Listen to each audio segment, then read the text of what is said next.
भाई साहब आराम से आप जाएंगे लेकिन हमें चप्पल तो पहनने देंगे कि नहीं? अब यार चप्पल पहनने देंगे कि नहीं? चप्पल दीजिए मुझे। दो चप्पल दीजिए। नहीं जाऊंगा, ऐसे नहीं जाऊंगा मैं नहीं जाऊंगा ऐसे। कौन सी बदतमीजी है? ये कोई तरीका नहीं होता है किसी से भी बात करने का। ऐसे नहीं जाऊंगा। बैठ जाइए सर, बैठ जाइए। प्लीज बैठ जाइए। नहीं, मुझे खैर कॉपी दो, तो मैं से नहीं जाऊंगा। ये इलीगल डिटेंशन है। साइन करवाते कहीं पे साइन करवाए। ये देखिए, कारण बताइए। ये देखिए, नहीं जाऊंगा मैं नहीं जाऊंगा, मैं नहीं जाऊंगा। अब हो गया। ऐसे नहीं जाऊंगा मैं, ऐसे नहीं जाऊंगा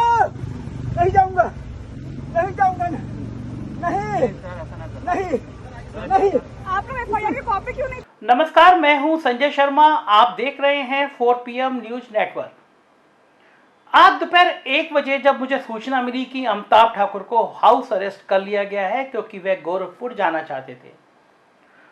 IPS अफसर हैं अमिताभ ठाकुर, आईजी हैं और जवरिया रिटायर का बोर्ड लगाए घर के बाहर क्योंकि गवर्नमेंट ने उनको जबरन रिटायर कर दिया है क्योंकि वो लगातार कुछ ना कुछ खुराफात करते थे।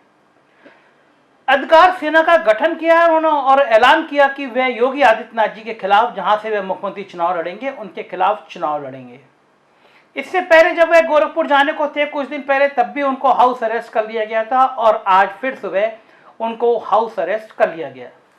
जब मुझे पता चला कि आज वो हाउस अरेस्ट है तो मैंने 1 बजे लाइव किया, लगभग 35 मिनट की उनसे बातचीत करी और जैसे ही मेरे YouTube चैनल पर ये लोड हुई उसके कुछ देर बाद FIR दर्ज करके अमिताभ ठाकुर को गिरफ्तार कर दिया गया है। माना यह जा रहा है कि अमिताभ ठाकुर लगातार सरकार की नीतियों को उजागर कर रहे थे। सरकार दुखी थी, सरकार परेशान थी और आज इसका समय दिखाया गया है। FIR का समय 1:52। यानी मेरा वीडियो जिस समय मेरा लाइव खत्म हुआ वो लगभग 1:40 थे। मेरे लाइव खत्म होने के 12 मिनट बाद सरकार ने अमिताभ ठाकुर के खिलाफ FIR लिखवाई। एक उप निरीक्षक है, उन्होंने FIR लिखाई और अमिताभ ठाकुर को गिरफ्तार कर लिया गया। तो क्या वास्तव में सरकार को मेरा लाइव वो मेरी तीखी बातें इतनी खराब लगी कि अमिताभ ठाकुर को हाउस अरेस्ट कर लिया गया? एक बहुत सीनियर अफसर का फोन आया, ये कहा कि संजय अगर तुम अपनी डिबेट बंद नहीं करोगे और इस तरह के YouTube बंद नहीं करोगे तो तुम्हें भी गिरफ्तार किया जा सकता है। मैंने कहा स्वागत है इस बात का कि अगर लोकतंत्र में बोलने के लिए, लिखने के लिए अगर गिरफ्तारी देनी पड़े तो मैं सहर्ष इसके लिए स्वीकार करता हूँ। कोई साजिश होगी तो जेल में रहूँगा, जेल से बाहर निकल के फिर सच लिखूंगा, लेकिन सच से पीछे नहीं हट सकता, ये मेरी मजबूरी है। फिलहाल हम बात कर रहे हैं अमिताभ ठाकुर के इस मुद्दे की कि अमिताभ ठाकुर को जो गिरफ्तार किया गया है, मेरे हाथ में वो FIR है। तत्काल मैंने वो FIR हासिल करी। इस FIR का समय 13:52 है, मतलब 1:52 पर है ये FIR और मैं इसकी दिनांक देख रहा हूँ तो मुझे वर्ष 27/8/2021 और धाराएं हैं इसमें 7 धाराएं लगाई गई हैं। 120B, 167, 195A, 218, 306, 504, 506 और मैं मोटा आपको ये पढ़ के सुना देता हूँ FIR, जिससे आपको समझ में आए क्या मामला है। उसमें ये लिखा है कि छोटा मैं आपको सार बता देता हूँ कि ADG भर्ती बोर्ड की नेतृत्व में एक समिति बनी थी। एक सांसद है अतुल राय, उन पर रेप का आरोप लगाया था लड़की ने। उस लड़की ने अपने दोस्त के साथ सुप्रीम कोर्ट के सामने आत्मदाह करने की कोशिश की थी, गंभीर रूप से झुलस गई थी और दोनों की मौत हो गई। मौत के बाद ADG RK विश्वकर्मा और रेणुका कुमार जी के नेतृत्व में कमेटी बनी थी। उसकी रिपोर्ट के आधार पर शायद ये गिरफ्तारी हुई है। मोटा ये है कि उस जांच समिति में मुख्यतः तथ्य अंकित किए गए हैं कि सांसद अतुल राय के विरुद्ध पीड़िता ने एक मुकदमा दर्ज कराया था और विवेचना अभी लंबित है, अपराध न्यायालय में लंबित है। इसके पश्चात उस मुकदमे में अनिश्चित लाभ लेने के लिए, पीड़िता के दबाव बनाने के लिए अभियुक्त पक्ष मतलब सांसद अतुल राय द्वारा उनके गवाहों के विरुद्ध 7 मुकदमे दर्ज किए गए। मतलब लड़की और उसके सहयोगी के खिलाफ 7 मुकदमे दर्ज किए गए। जांच आख्या में अंकित है दिनांक 10/11/2020 को पीड़िता द्वारा एक प्रार्थना पत्र एसएसपी वाराणसी को इस आशय का दिया गया कि अमिताभ ठाकुर द्वारा अभियुक्त अतुल राय से पैसा लेकर माननीय न्यायालय के लिए झूठे साक्ष्य गढ़े जा रहे हैं और उसकी छवि, पीड़िता की छवि को धूमिल करके उसको आत्मदाह के लिए उकसाया जा रहा है और मुकदमा लिखाए जाने के दौरान अतुल राय व उनके लोगों द्वारा लगातार मानसिक व शारीरिक यातनाएं दी जा रही हैं और मुकदमे में बयान बदलने व कार्रवाई न करने के लिए लगातार दबाव बनाया जा रहा है। न्यायालय द्वारा जिरह के दौरान अतुल राय के लोगों द्वारा केस को कमजोर करने, साक्ष्य मिटाने का प्रयास किया जा रहा है। पीड़ित का यह भी आरोप है कि अमिताभ ठाकुर द्वारा सोशल मीडिया पर गलत खबरें फैलाई जा रही हैं और पीड़िता की छवि खराब करने के लिए उसके गवाहों को अपराध के साथ जोड़कर ऑडियो वायरल किया जा रहा है। सांसद अतुल राय व अमिताभ ठाकुर द्वारा उसकी छवि खराब करने के लिए जान से भी मरवाया जा सकता है। पीड़िता के प्रार्थना पत्र में यह भी अंकित है कि अभी कुछ दिन पूर्व 6-7 नवंबर की रात में मुझ पीड़िता को अपने गवाह का फोन आया। मानसिक रूप से परेशान थे। पूछने पर बताया कि अतुल राय से पैसा लेकर आईपीएस मुझ पीड़िता के द्वारा लंका थाना वाराणसी में दर्ज मुकदमा संख्या के संदर्भ में गलत खबरें फैला रहे हैं और मेरे गवाह के नाम को किसी अपराधी के साथ जोड़कर दिखा रहे हैं, ऑडियो वायरल कर रहे हैं, जिससे व्यतीत होकर मेरे गवाह आत्मदाह करने की बात कर रहे थे। काफी मना करने पर माने हम लोगों ने आईपीएस अमिताभ ठाकुर का नंबर फेसबुक से देकर उनको दुखी मन से फोन भी किया और उनसे पूछा कि उनके द्वारा एक उच्च प्रशासनिक अधिकारी होने के बावजूद क्या कारण रहा कि माननीय न्यायालय में चल रहे मामले में हस्तक्षेप किया जा रहा है। यह भी पूछा कि आपको सीओ भेलपुर की रिपोर्ट कहां से प्राप्त हुई। यहां मैं बताना चाहूंगा, सीओ भेलपुर ने एक रिपोर्ट दी थी, जांच की थी और कहा था कि सांसद अतुल राय पे यह मुकदमा गलत तरीके से लगाया गया है। उन्होंने जांच में काफी ऑडियो का जिक्र किया था, काफी रिपोर्ट का जिक्र किया था, जिसके बाद हंगामा मचा था। मेरी जानकारी के मुताबिक सीओ भेलपुर को निलंबित कर दिया गया था कि उन्होंने ये रिपोर्ट क्यों दी। इस एफआईआर में लिखा है कि हमने अमिताभ ठाकुर से पूछा ये रिपोर्ट कहां से प्राप्त हुई, तो श्रीमान आईपीएस अमिताभ ठाकुर से निरुत्तर थे। इसके बाद मुझ पीड़िता गवाह काफी डरे हुए हैं क्योंकि सांसद अतुल राय बाहुबली की छवि रखते हैं, बाहुबली के खास हैं। ऐसे में अमिताभ ठाकुर सर जैसे माननीय सीनियर पुलिस अधिकारी जो हम जैसे पीड़ित असहाय लोगों की मदद करने के लिए कुर्सी पर बैठे हैं, उनका इस तरह पूर्व में गैंगस्टर है बाहुबली की छवि बनाए रखने के लिए बोलना भविष्य में आत्मदाह के लिए मजबूर कर सकता है। नहीं तो ये लोग बाहुबली सांसद अतुल राय के साथ मिलकर किसी घटना को अंजाम दिला सकते हैं, जान से मरवा सकते हैं मुझे और मेरे गवाह को भी। ये जानते हुए भी कि सीओ भेलपुर की रिपोर्ट अंतिम रिपोर्ट नहीं है, मामला कोर्ट में चल रहा है, फिर भी उन्होंने इसको सार्वजनिक करके हमें बदनाम करने, आत्मदाह करने पर विवश क्यों किया। प्रशासन की छवि भी आम जनमानस के बीच धूमिल करने का प्रयास सीनियर आईपीएस द्वारा किया गया और उसने अब पीड़िता ने लाइव टेलीकास्ट करते हुए तमाम आरोपों के साथ आरोप लगाया है कि इन लोगों का एक गिरोह है जो एक नेक्सस के तहत अमिताभ ठाकुर द्वारा ये सारी चीजें कारित की गई हैं। हम लोग इतना मजबूर हुए डैश अमिताभ ठाकुर ने डीजी फोन मिलाया, अतुल राय जैसे बाहुबली व करंट में साबित करने के लिए रखी की तथा लाइव टेलीकास्ट में यह भी बताया गया है खूब आप लोग मिलकर गलत एफआईआर दर्ज कराइए, गलत रिपोर्ट लगाइए, पत्रावली में खूब गलत दर्शाइए आदि तथ्य अंकित किए गए। और फेसबुक लाइव की तत्काल बाद पीड़िता और उसके गवाह ने माननीय सुप्रीम कोर्ट के गेट के बाहर आत्मदाह का प्रयास किया। दोनों बुरी तरह झुलस गए और इलाज के दौरान उनकी मौत हो गई। फेसबुक लाइव का कथन इन दोनों मृतकों द्वारा अपने मृत्यु के समव्यवहार में किए गए हैं। उन दोनों का मृत्युकालीन कथन भी है अतः उस प्रकरण में जांच समिति के निर्देशानुसार एफआईआर दर्ज कर ली गई है। ये एक एफआईआर दर्ज हुई है जिसके बाद अमिताभ ठाकुर को गिरफ्तार कर लिया गया है। बहुत दर्दनाक घटना थी। मेरे जानकारी में या मेरी पत्रकारिता के 35 साल के दौरान कभी ऐसे नहीं हुआ कि सुप्रीम कोर्ट के बाहर किसी ने व्यक्ति ने दुखी होकर आत्मदाह कर लिया हो। ये पीड़िता और इसके सहयोगी ने अपने ऊपर तेल छिड़का। सुप्रीम कोर्ट के सामने की घटना थी, बहुत झुलस गए थे और फिर बाद में इन दोनों की मौत हो गई। हम बात करना चाहते हैं कि आखिर ऐसी घटना क्यों हुई और झुलसने से पहले, आग लगाने से पहले जो पीड़िता ने वीडियो लाइव किया है, मैंने एक सीनियर पुलिस अफसर से पूछा कि जैसे गाइडलाइंस है क्या हम लड़की का नाम सार्वजनिक कर सकते हैं या नहीं कर सकते हैं, इसका वीडियो दिखा सकते हैं नहीं दिखा सकते हैं। उन्होंने कहा चूंकि लड़की ने खुद फेसबुक लाइव किया है, फेसबुक पे दिया है, तो अब वो दुनिया में नहीं रही है तो उसका वीडियो आना चाहिए। मैं अपने तमाम दर्शकों के लिए भी ये सुनाना चाहता हूँ क्योंकि बहुत गंभीर, बहुत खतरनाक मामला है। सुनिए उस पीड़िता का दर्द, उसने मृत्यु से पहले क्या कहा था। मैं बलात्कार पीड़िता प्रिया राय, जिसे उत्तर प्रदेश की पुलिस द्वारा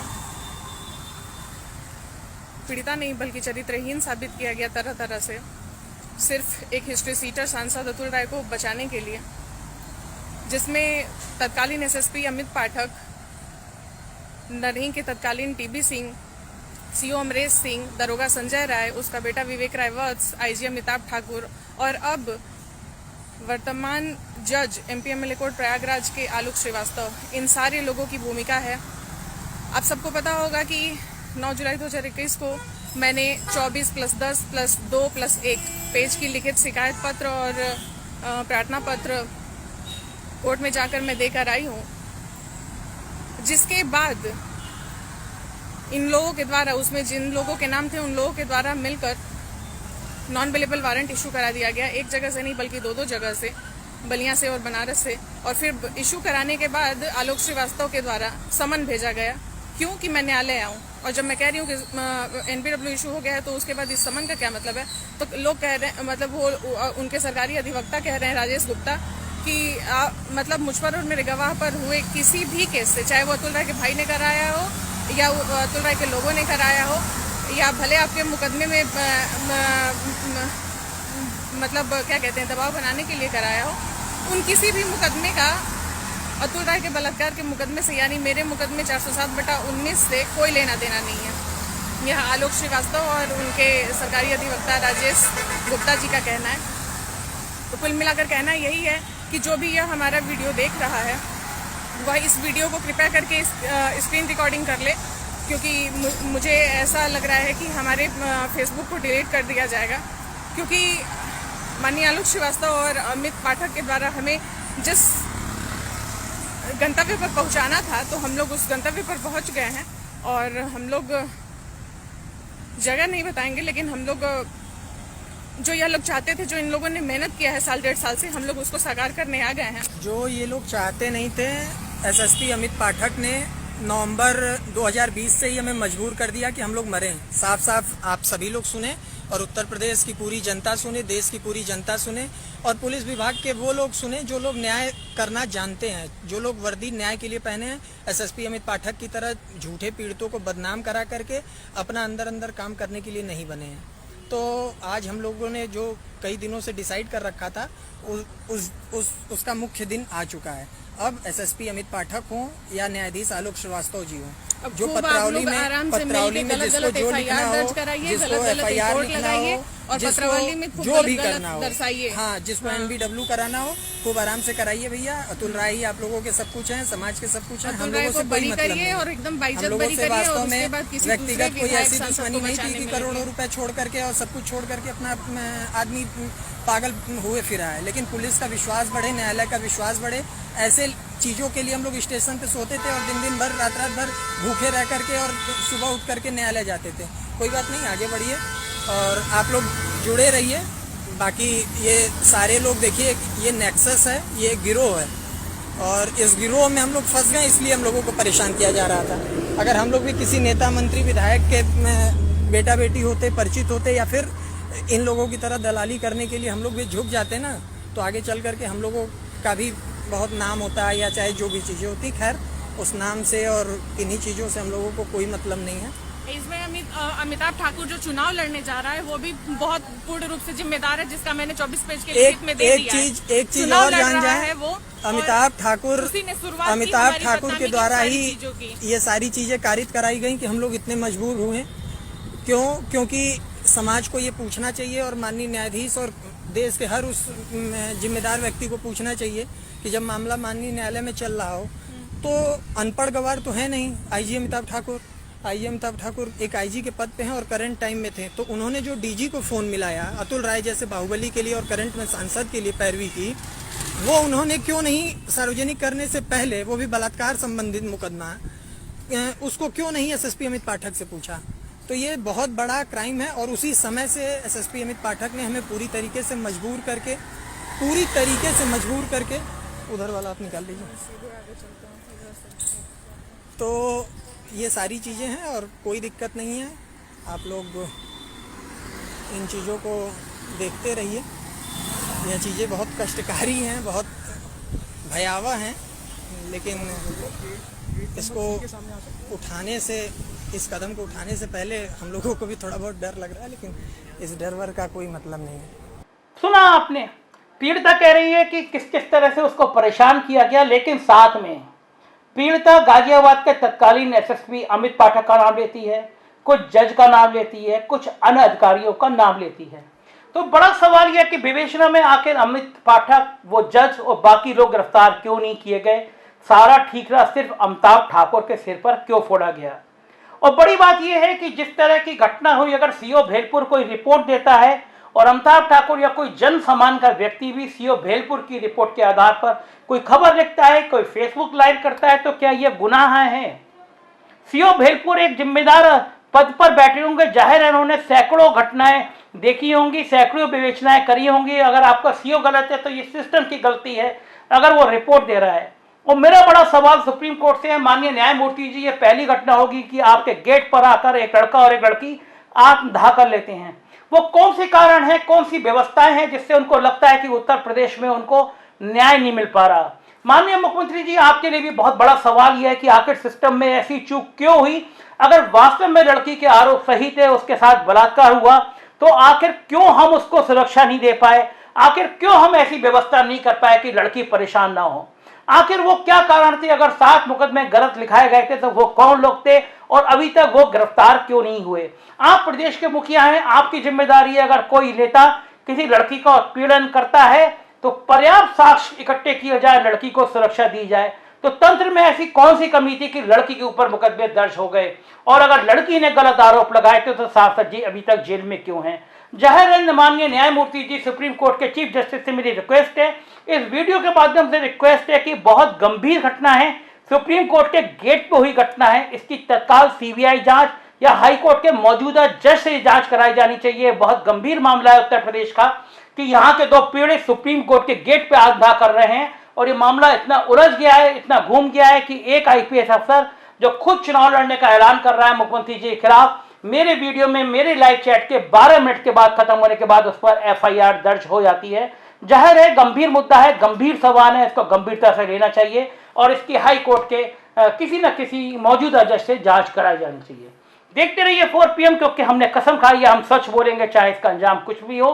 सब्सक्राइब करिए और दोस्तों से कहिए शेयर जरूर करें 4 PM।